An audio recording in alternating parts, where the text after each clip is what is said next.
আসসালামু আলাইকুম। Painless coding এর পক্ষ থেকে আপনাকে জানাই স্বাগতম।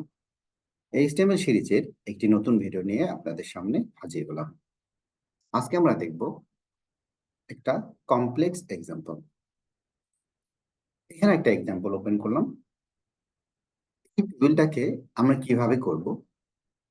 প্রথমত আমরা বুঝবো একটা ডেটা কতটা কলাম এবং কতটা রোকে মার্জ করে নিয়ে অবস্থান করতেছে। যদি এটা আমরা বুঝতে না পারি তাহলে আমরা কি করব? আগে এনশিওর হবো, ভালো করে দাগ টেনে দেখব যে একটা ডাটা কতটা কলাম এবং কতটা রোকে মার্জ করতেছে। তাহলে এখানে দেখা যায় সেল 1 মূলত দুটি কলামকে মার্জ করতেছে। এখানেও আছে, এখানেও আছে। সেল 2 তে যদি আমরা দেখি তাহলে দেখব কি, আমরা যদি একটা দাগ টানি তাহলে দেখা যাবে সেল 2 আটটা ঘরে অবস্থান করতেছে। এটা, এটা, এটা এবং এই ঘরে অবস্থান করতেছে। সেল 4 যদি দেখা যায় তাহলে সেল 4 তিনটা ঘরে অবস্থান করতেছে।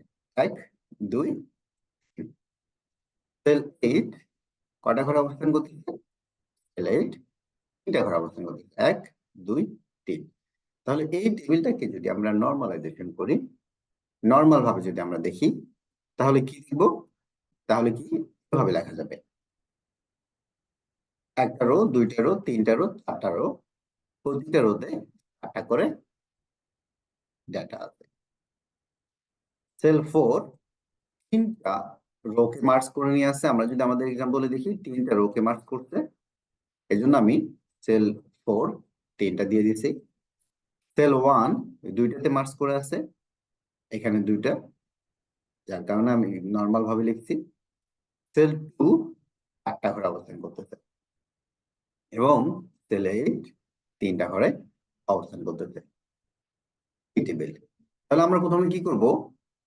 আমরা এরকম কোন টেবিলে যাওয়ার আগে কিভাবে আমরা কনভার্ট করব, সেটা করার আগে আমরা টেবিলটাকে আগে নরমাল করে নিব।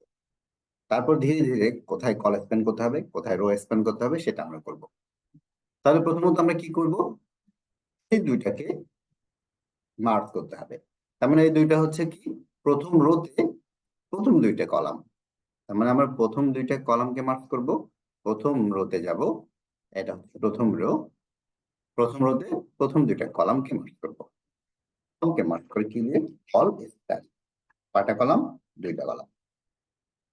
তাহলে যখন মার্জ করলাম তাহলে নিচের কলামটা আমার লাগবে না। স্টেপ দিয়ে পেজ রিফ্রেশ করলে আমরা দেখবো এই দুইটা মার্জ হয়ে গেছে। এবার আমরা দেখব সেল 8। সেল 8 কোথায় আছে?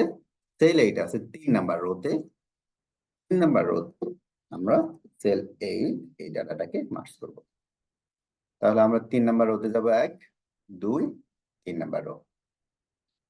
3 নাম্বার রোতে, তাহলে 3 নাম্বার রোতে আমরা এটাকে মার্জ করব। প্রথমেই যে কলামটা থাকবে সেখানে আমরা ভ্যালু দেব।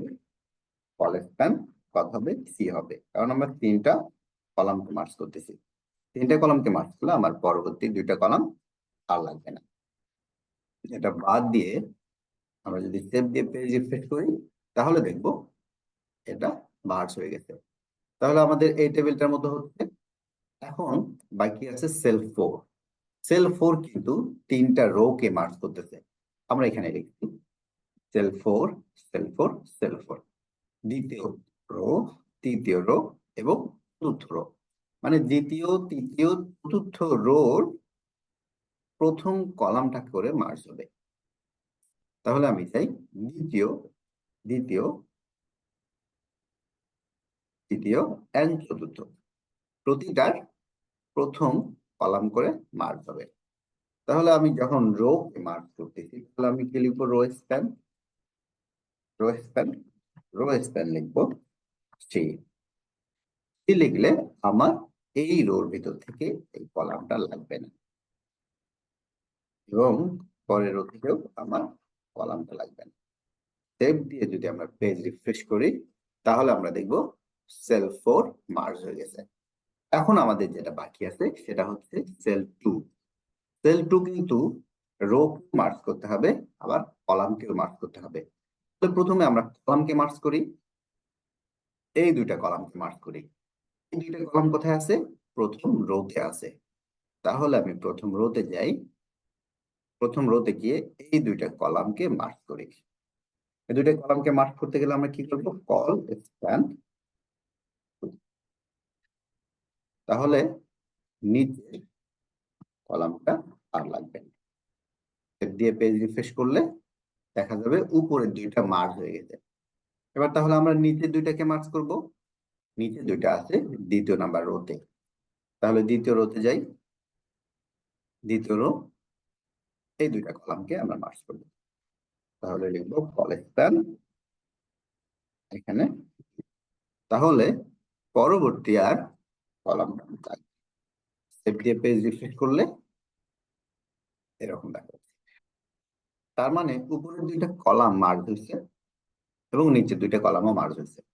এখন আমাদেরকে যেটা করতে হবে, উপরের দুইটা কলাম এবং নিচের দুইটা কলাম মার্জ করতে হবে। তাহলে এগুলো হচ্ছে রো, এটা প্রথম রোতে, এটা দ্বিতীয় রোতে। তাহলে আমি কি করব, এটা একটা এটা একটা, দুইটা, আমরা দুইটাকে মার্জ করতেছি। তাহলে দুইটা রো, প্রথমে যেহেতু এই ভ্যালু আছে আমরা এখানে ভ্যালু দিব। প্রথম রো এটা, দ্বিতীয় রো এটা। তাহলে আমরা কি করব, প্রথম রোতে কাজ করবো, প্রথমে যে ডাটাটা পাবো সেটা। তাহলে এই সেল টু মার্জ হবে। তাহলে আমরা এখানে কি করব, রো স্প্যান বসাবো। Row span two, row span two যদি আমি বলি, তাহলে এর পরবর্তীতে যে রোটা আছে সেখান থেকে আমার এই সেল টু এটার প্রয়োজন নেই, এটা বাদ দিলাম। যদি আমি সেভ করি, সেভ করে পেজ রিফ্রেশ করলে তাহলে আমরা আমাদের মতো টেবিল পেয়ে যাব। আশা করি বুঝতে পারছেন। কোন ভিডিও পেতে সাবস্ক্রাইব করে আমাদের সাথে থাকুন। আসসালামু আলাইকুম।